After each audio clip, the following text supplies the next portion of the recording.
रूसी कम संवर्धित यूरेनियम पर प्रतिबंध लगाकर अमेरिकी राष्ट्रपति जो बाइडेन फंस गए हैं। अमेरिकी परमाणु उद्योग ने बाइडेन प्रशासन से अपने फैसले पर विचार करने को कहा है। अमेरिका अपने कुल कम संवर्धित यूरेनियम का 20% रूस से आयात करता है।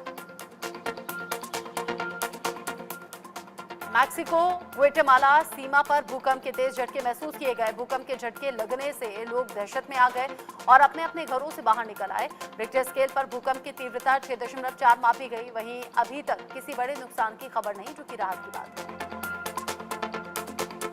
भारतीय नौसेना के जहाज आईएनएस क्लिंटन के वियतनाम पहुंचने पर वियतनाम पीपल्स नेवी और भारतीय दूतावास द्वारा जहाज का स्वागत किया गया। ये यात्रा दोनों समुद्री देशों के बीच दीर्घकालिक मित्रता और सहयोग को और मजबूत करेगी। बाल्टीमोर ब्रिज हादसे को 2 महीने बीत गए हैं, लेकिन अभी तक जहाज नदी में ही फंसा हुआ है। दरअसल जहाज डाली पर पुल का मलबा पड़ा हुआ है, जिसे अभी तक हटाया नहीं जा सका। अब जहाज से मलबा हटाने के लिए नियंत्रित विस्फोट कराने की तैयारी है।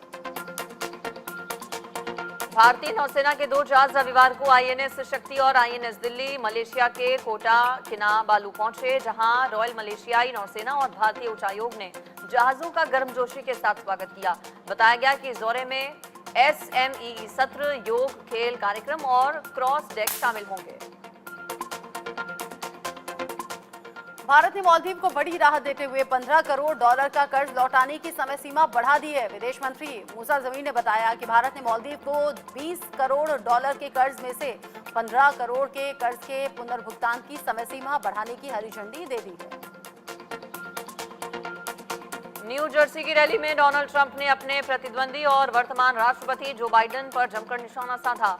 इस रैली में उन्होंने राष्ट्रपति बाइडेन को मूर्ख कहकर संबोधित किया। इसके अलावा ट्रंप ने मुद्रास्फीति, इलेक्ट्रिक कारों, प्रेस और क्रिस्टी समेत कई अन्य मुद्दों पर बातचीत की।